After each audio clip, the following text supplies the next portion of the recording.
Hello everyone, I'm Brian and welcome back. Let's go ahead and finish this out. Yeah, not so fast. Enlightenment. Yes, it'll happen. It'll come. It's good to listen to these things. All right.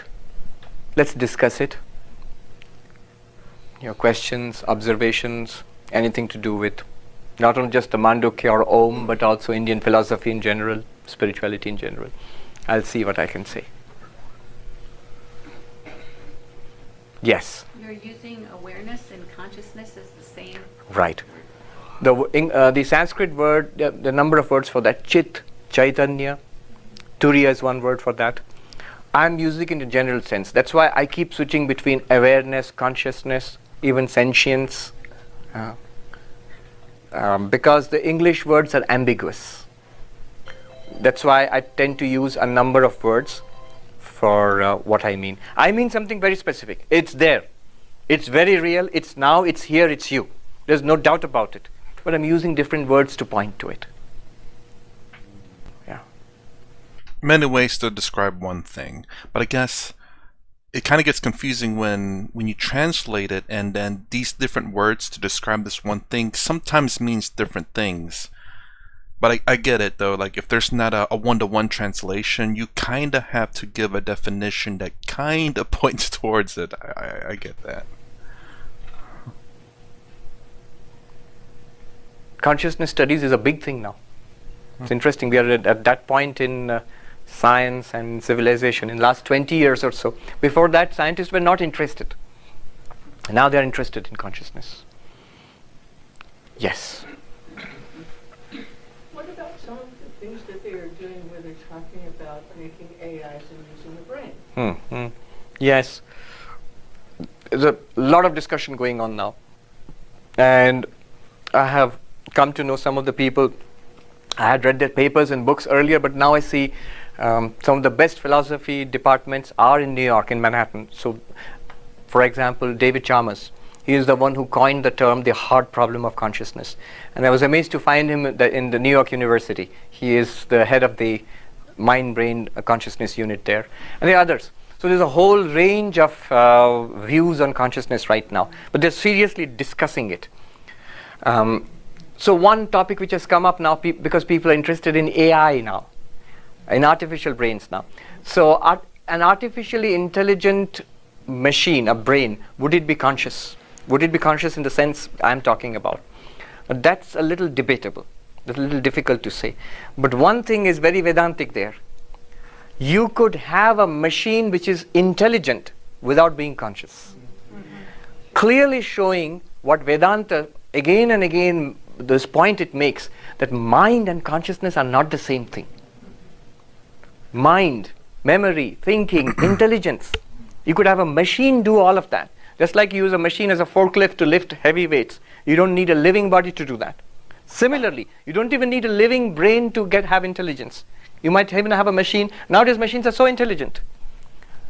One of my hosts in Denver, the little girl, she speaks equally to her mom and to Google. She carries on these conversations with Google, happily. Now you could have a brain, an artificial brain which mimics us. And to all purposes, from externally, it is intelligent. It does intelligent things. But it's not conscious. I do want to speak on that.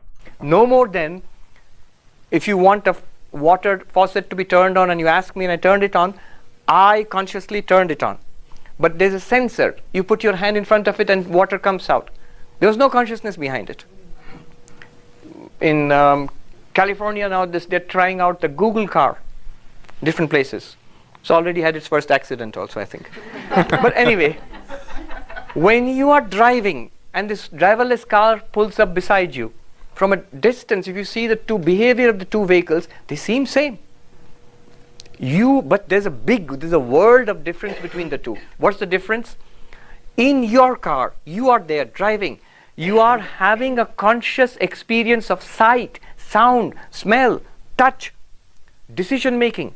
All of that is shining in your awareness. All of that is going on there in that Google car also, but without that awareness. It is happening, not even the most ambitious Google engineer will say that his invention is conscious. They might claim that it is intelligent, and there are tests for it. Turing test is there and so on to test whether it is really intelligent or not.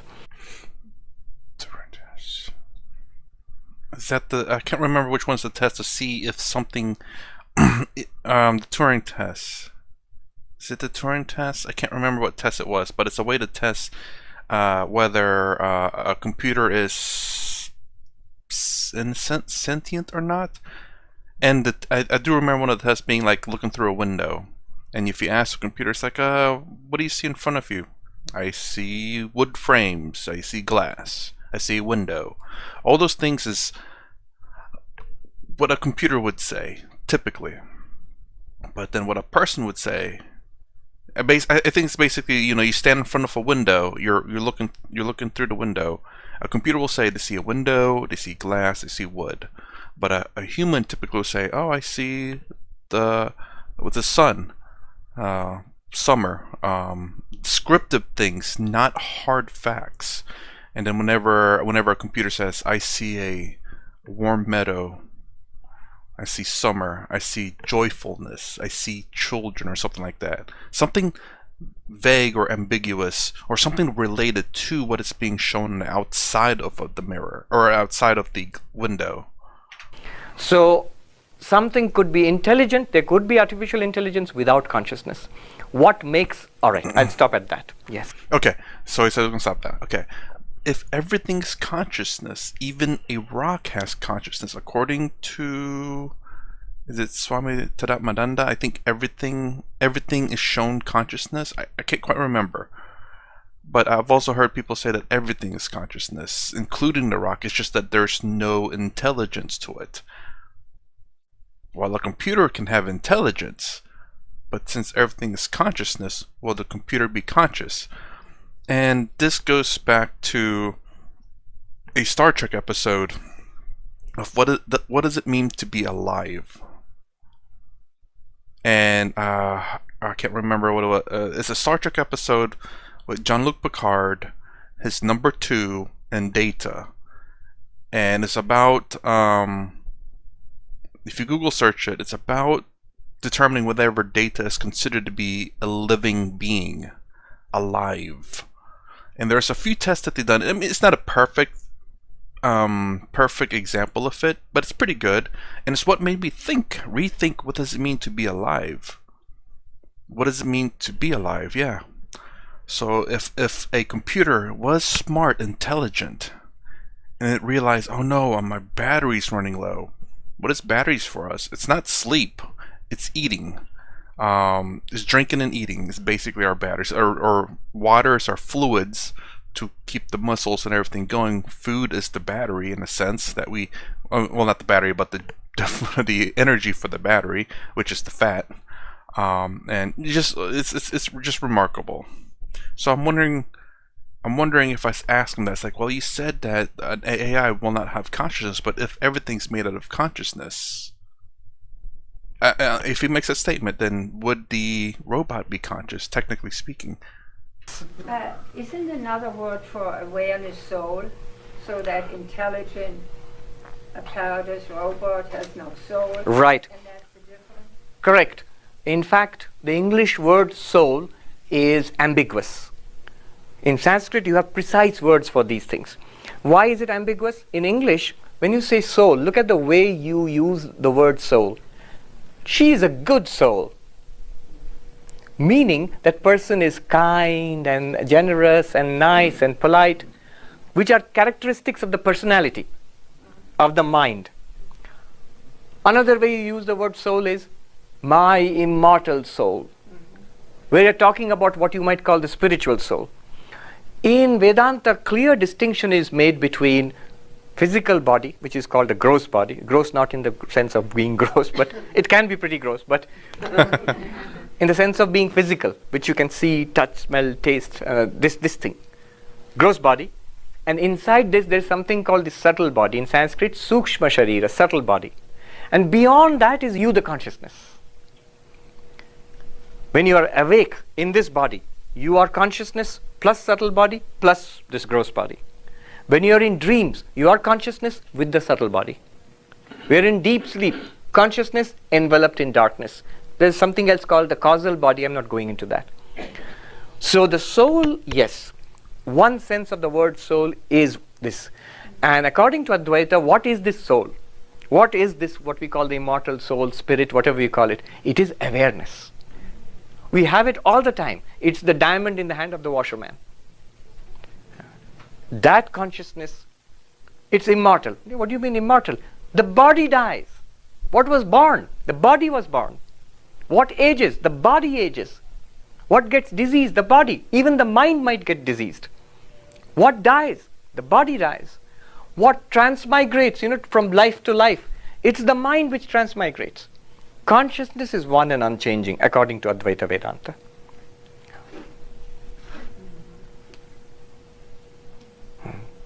Advaita has many of these pointers. Something available to us all the time, but we don't catch it. So the Advaita Vedanta continuously tries to direct our attention to it. It's available to us, but we don't see it. Just like the gold is available in the ornament. And if someone keeps saying, yeah, I see a necklace. What do you mean gold? What's gold? You melt it down, necklace is gone. No, it's not gone. The thing is still there, it's gold. So, like that, the absolute spirit, consciousness, whatever you call it, it's continuously available to us all the time.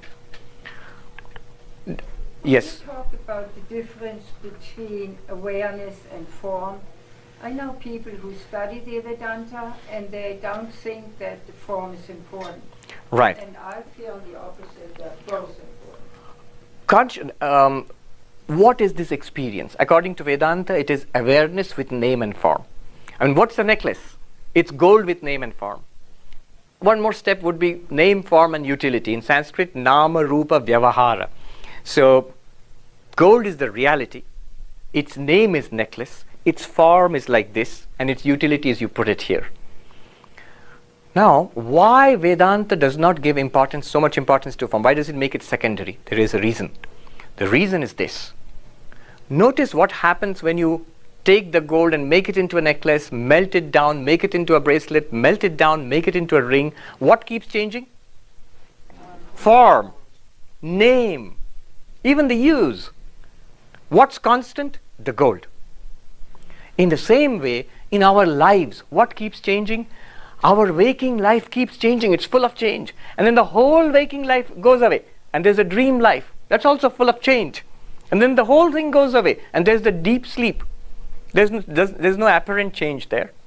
And then it goes away. The whole thing goes away and the waking life comes roaring in. But what's constant there? It is consciousness. Now, the necklace or the bracelet or the ring have no existence apart from the gold. Are you with me here? Every bit of that necklace is gold. If you take the gold away, so, they say that, and the value of that is gold. I was in Manhattan when I said that. Somebody said, oh, you don't know, go to Tiffany's. The value is not the gold. Value is the name, the brand. Tiffany. No. You know why? Because if I go to Tiffany and say, oh, the value is the brand, okay, fine. I don't care for your brand, keep the necklace, I'll take the gold away. Won't work. The brand and the necklace and the form and all the glory of the Tiffany's brand or whatever it is, it depends on the gold. Without the gold, nothing. I mean, you can. I think a better argument for that would be a shirt, because, like I said, this shirt. Well, this one was a bit more expensive. It's $5 actually. But if you put Nike on it, it's $20. But it's the exact same shirt, exact same material. You put name brand on it. This has no name brand. It's just a plain blank gray shirt, $5. Decently expensive. I bought long sleeve ones for $1. Well, quite a lot of them. So and plus, anyways, he goes back to what he said: the name, form, and function. I say form and function, but name, form, and function.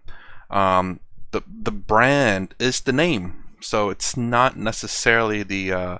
In terms of gold, the gold is more important than the brand. But in terms of the shirt, the brand is more important than the fabric for the most part, because the brand itself actually makes the shirt more expensive, even though it's the same material, which is kind of weird. I'll come to you. So yes, in our day-to-day life, name and form and use are paramount importance, and that's called vyavaharika. So they say in samsara, in maya, all of this is of paramount importance. But immortality, salvation, realization lies in noticing what's underneath. Otherwise, it's like seeing a movie and becoming a player in the movie, then you are trapped in the movie. But if you see the movie as a movie, then you're all right. Let the movies come and go. You don't have to switch up the movie. The yogi says, switch up the movie in deep samadhi, nirvikalpa samadhi, asampragyata samadhi. The truth will be revealed to you. You want to see the screen? Switch up the movie. Vedanta says, let the movie play. The movie is fun. You are the screen, unaffected by the movie. A terrible firestorm in the movie. The screen doesn't burn. The greatest of floods comes, earthquake comes on the movie. The screen is not split or wet or drenched by the flood. Nothing happens to it. It's perfectly safe. Not only is the screen safe, it makes the movie possible. Not only are you safe, safe means you are immortal, but you make this experience possible. You are the gold in the ornament. You are the screen of the movie. I remember, hold on to your question, I'll come to you. I remember once I was in the Himalayas. Real quick before he gets into that, I like that analogy of the movie, but I just don't know how to explain it in such a way that a Westerner, or even myself, I mean, understand it, but to understand it a lot better, because perhaps just because the dream analogy is so perfect, in my opinion, whereas the movie one, there is two separate things there. There's the screen, and then there's the showing, being in a projector that has to project the image to the screen for you to see what's going on the screen. So there's too many moving parts in that where people can start, okay, what's the projector then? What does the light represent? What does the screen is supposed to represent you, but then what's this thing projecting this thing at you? It's just the fact that every component's separate and there's nothing tying them together. But a dream, on the other hand, plays exactly like a movie. You feel very much in the dream, and then everything that's happening in the dream feels like real life until you realize it's a dream. Until that point, you think it's real life. So that's why the dream analogy so far is perfect. A very great, fantastic example. And I probably would use the movie theater as a secondary, just because it's not quite perfect. There's some things that can be taken apart from it, as in, again, like, what does the projector represent? There's the film in the projector. There's the screen. There's three separate things to make this movie happen. Whereas the dream is just your mind. That's all it is. Everything in it is you. So it's very simple, straightforward, and easy to understand. And also, everyone has experienced at least a dream, hopefully. And was studying non-dual Vedanta under this Swami, who is to live in a little ashram there, a little center. How am I doing how much time do we have? Okay.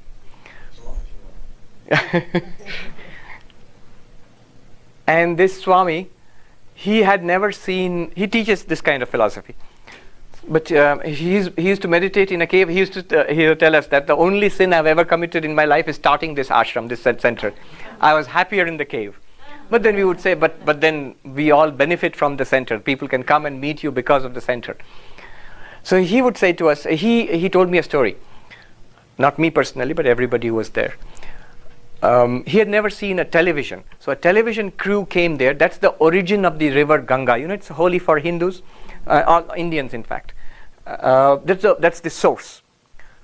So a television crew came there to film it and the beautiful scenery of the Himalayas. And because the Swami had not seen television, so they rigged up a set in front of him. They put the camera towards the river and spun up a generator to power the television. And the Swami told us, he was delighted like a little boy. He was in his 80s. He told us, I'll tell you in Hindi, it's very sweet. And then I'll translate. He said, Mahatma ji, sab dikha, oh monks, everything could be seen in that box. The river was there. The gurgling sound of the river was there. Kal kal karti hui pani, he said. Everything was there. And I said to the TV crew, in Hindi he said, Babu, ek gilas Ganga pani do. my dear sir, can you give me a glass of holy Ganga water from that? And then the TV director said, oh Swami, there's nothing there. It just looks like that, sounds like it, looks like that, but it's not there. Having said that, the monk turned to us and said, so monks, do you understand? My dear monks, do you understand? All this, it appears. There's nothing real here. You are the only reality. In Hindi he said, ye sab dikhti hai. That means it was like something like this, towering. It was about 11,000 feet high, and you could see it. And that's like low in the Himalayas. It was surrounded by the real giants, which are 18, 19, 20, 21,000 feet. I was in Colorado, the Rockies, just 2 days ago, and I was at 14,000 feet. And one gentleman there said, oh, you come from India, but you're the Himalayas. These are our tallest mountains, but these are babies compared to what you have got there. Yes, because it goes all the way up to Everest, which is 29,000 feet. So the Swami said, all of this, it appears. You can see it, hear it, smell it, taste it, touch it.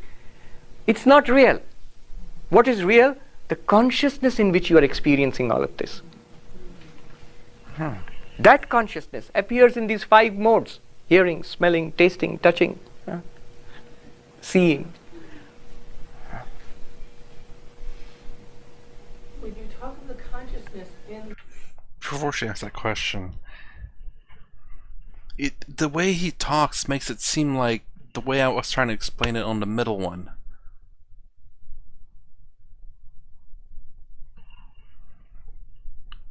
Everything manifests in consciousness. Everything must manifest in consciousness.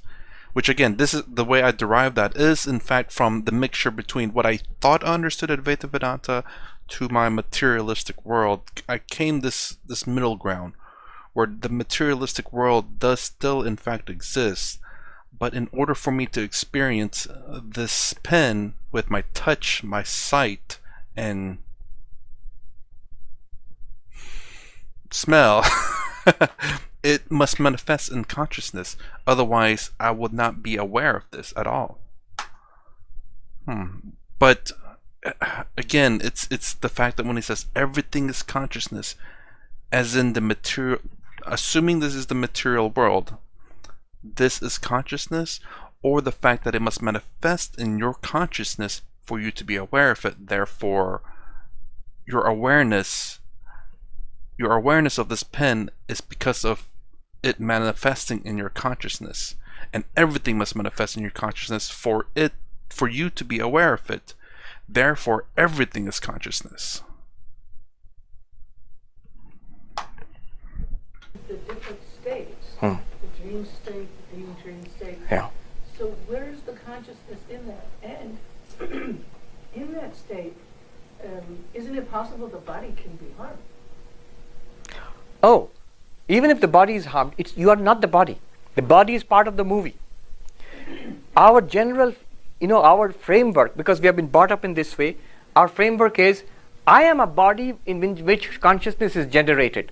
So I'm like a computer running a program.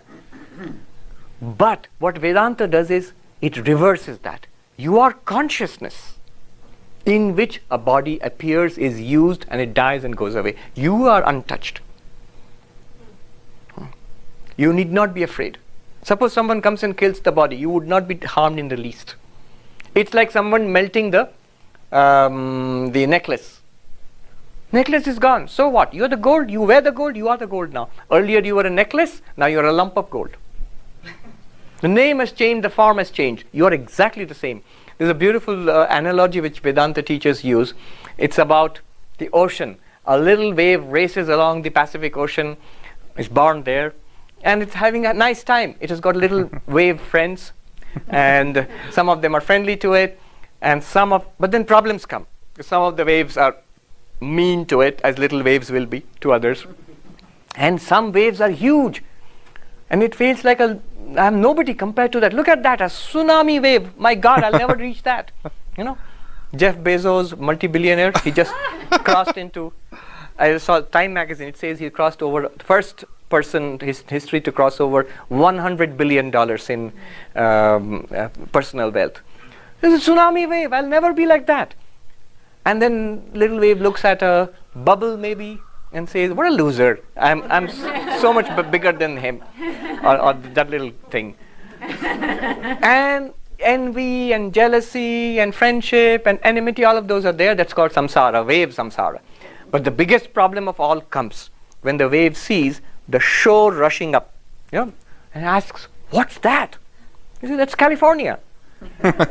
What's happening to all the waves? They smash against it and they die. I'm going to die too? Yeah. That's the end of all waves. You hit the shore and you burst into spray and that's it. How horrible. And luckily for it, along comes a Vedantic wave, maybe a spiritual wave, and says, look, all this is true, but there's a deeper truth. What is that? We're all there water. is something called water. There's something called water. It does not die. It changes forms, but it does not die. Really? Yes, it is same everywhere. Really? That's great, but good for water, but what about me? I'm going to die. There is water in you. Really? Yes, you are actually water. Where? Well, first, look deep within you. You will find water. And then next, look at your surface, you will find water. Look in between, you will find water. In fact, you'll find water all around.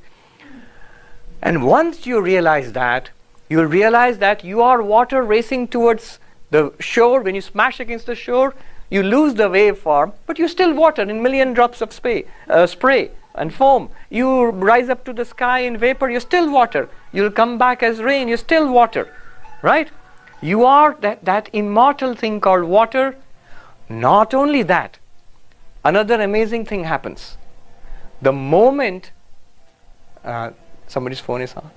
Yeah. The moment you realize that you are water, another thing happens is that everybody nearby, all the other waves, you realize they are water too. And you are not water in that one little wave. You are water in all the waves. The moment you realize you are water, you don't think I am water as a little wave. You become limitless. You become the entire Pacific Ocean. Tell me, which is more powerful, wave or water? Water, because the wave cannot exist without the water. Its very existence, all its power is drawn from the water. Which is more powerful, wave or ocean? Ocean, much vaster. The wave is a tiny part of the ocean. But which is more powerful, water or ocean? Water. Because the ocean is nothing but water. Now in the Vedantic scheme of things, a little wave is us, individual beings. The ocean is God. The Vedantic idea of God is the totality. But the water is Brahman, the absolute, which you are. The little person and the totality, God and the universe, they all depend upon you. Not you as the person. The person comes and goes. Yeah. Yes. Isn't the problem really our identification with it? Absolutely. Here is the crucial thing. Only one thing you need to know. That's a beautiful way of stating Vedanta. She's cheating. She already knew all this. But it's good because I think a lot of people are maybe probably too afraid to ask questions, or maybe don't even know what the right questions to ask. And it's great that she has knowledge to help, I don't want to say guide Swami Sarapiananda to explain a lot of different things that are very, I guess, I don't want to say basic, but just beginner level stuff to get people interested in it, like identities. That's something Sadhguru talks about a lot, which is something for sure to take note of. I take two paths of identity. Sadhguru is to remove all of identities, except to just have one, humanity. I can see it as that way, or I can see its identity as a tool. A tool is neither good nor bad. It's all how you use it. In Western culture, it's being used as a weapon, pretty much. Our identification right now is, I am a body with consciousness. You change it reverse it. You are consciousness with a body. Consciousness aware of a body functioning and appearing in consciousness. And I'll tell you something, if you are honestly take a look at your experience right now, forget the categories of enlightened, not enlightened, I am a poor little being, forget those categories. Just look at your experience right now. How are you experiencing the world?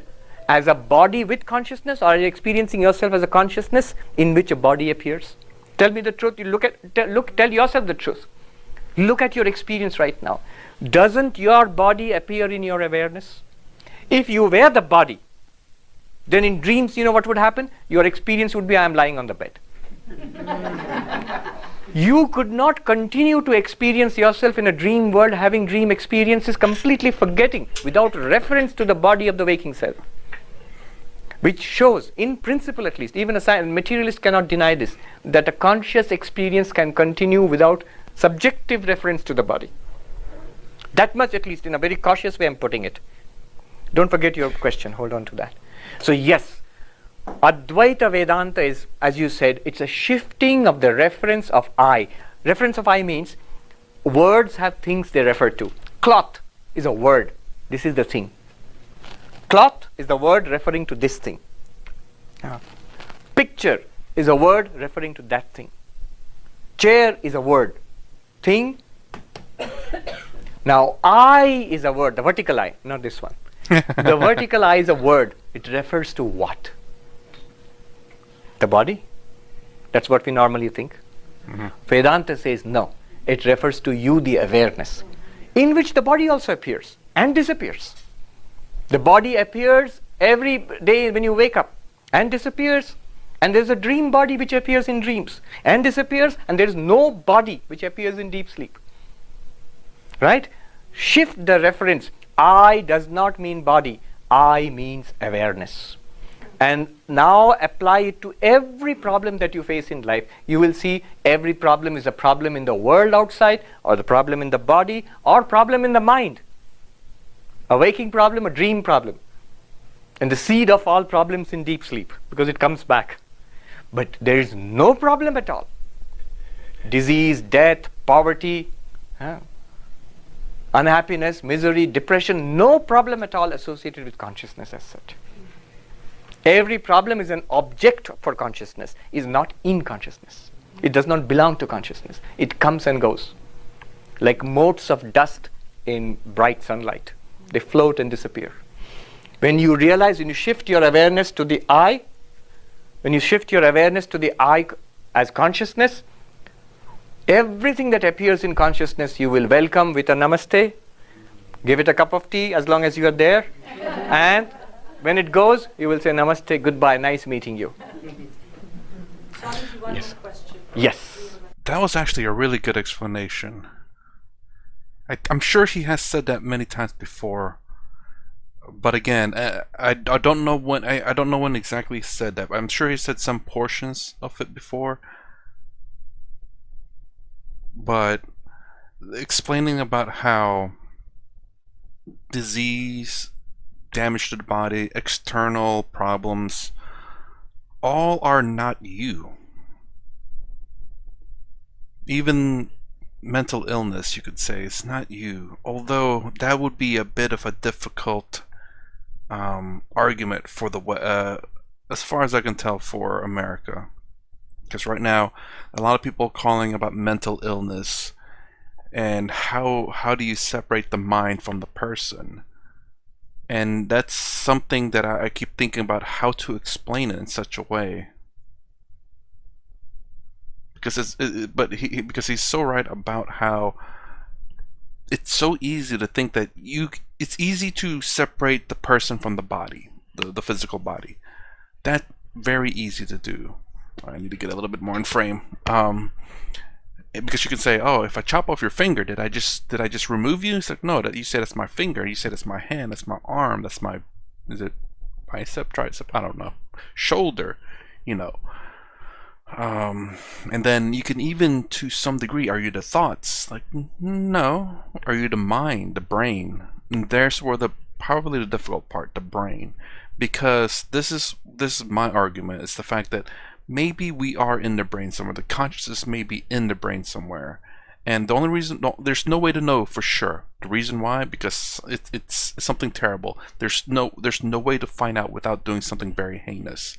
So the way to do it is to have someone alive chop off a piece of the brain.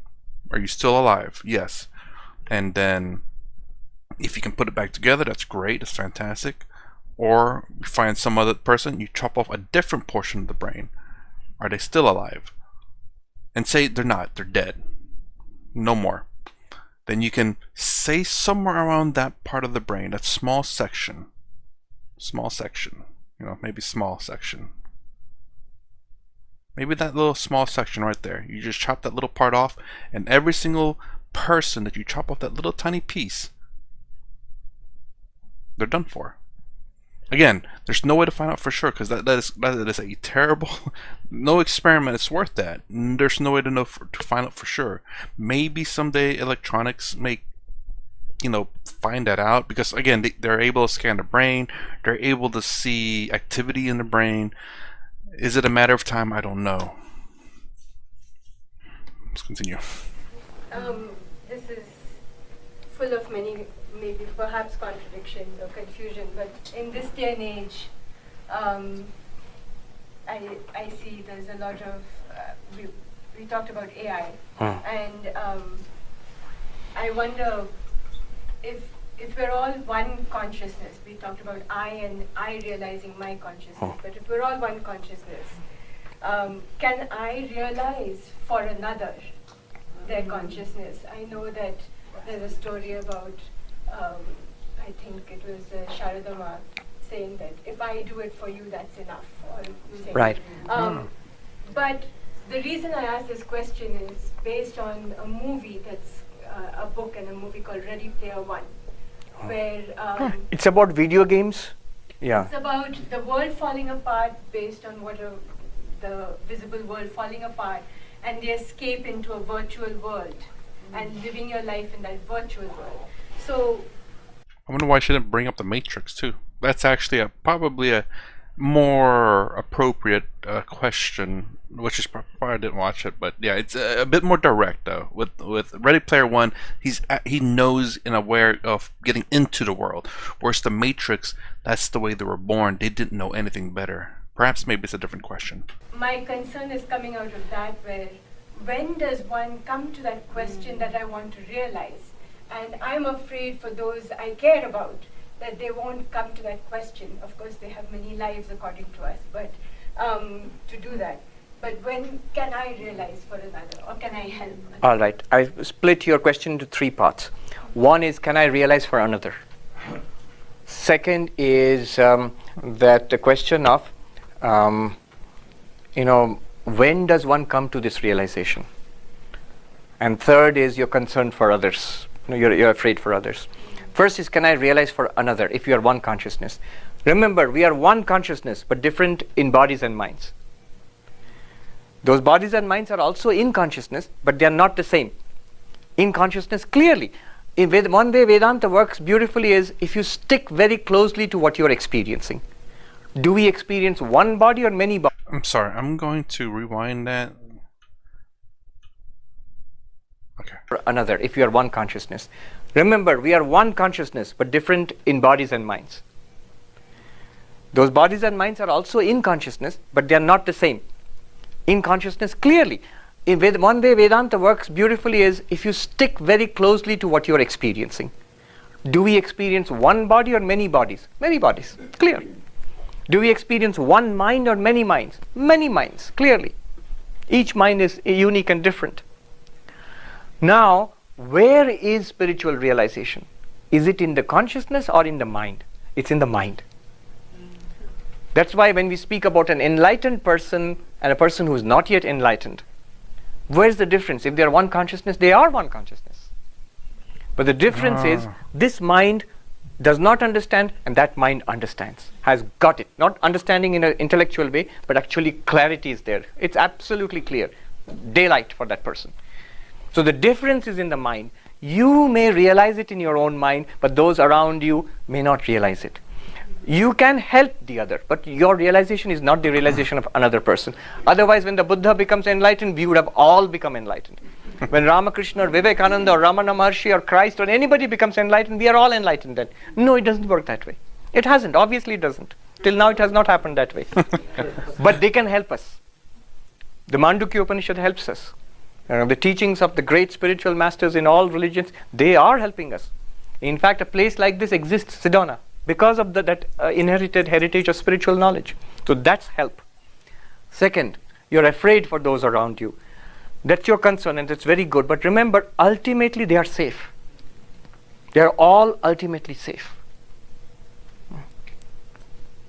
But if you want to lessen their suffering, you have to work hard to help them in various ways. Transmission of spiritual knowledge, but also service. Medicine for the sick, education for the illiterate. So service. Vivekananda strongly emphasized service. If you're enlightened, what will you do? Just sit with a shiny face? No.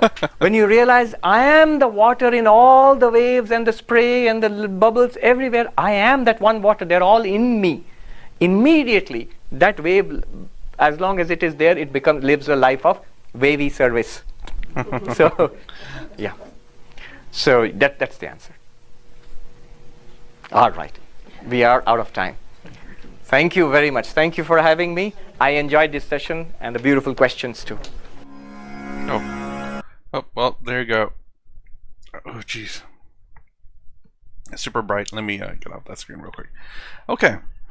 So it's interesting. It's I learn a little bit more, have a little bit of an understanding, but there's still that question of, I think towards the end he was kind of pointing at it. Everything in consciousness, but not everything has consciousness. Is that what he said towards the end?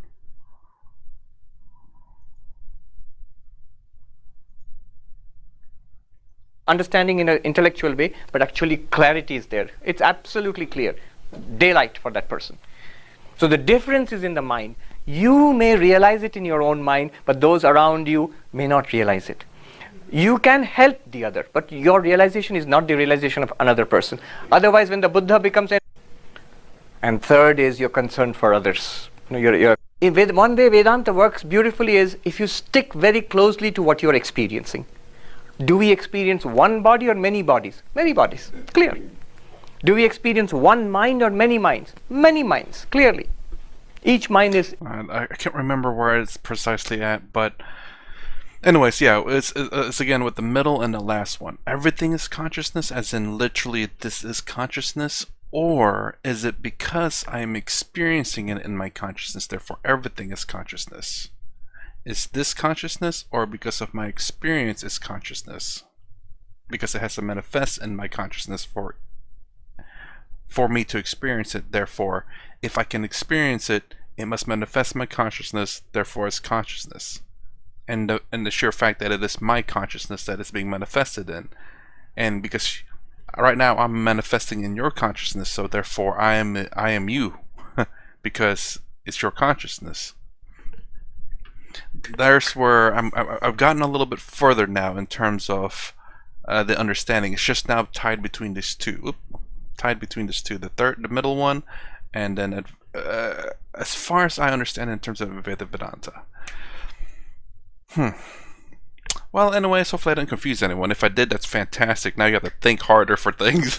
But anyways, that's my reaction to The Ultimate Secret of Om, Swami Sarvapriyananda. If you like my content, please consider subscribing, thumbs up, thumbs down below. Thanks for watching. I'll see you in the next vid.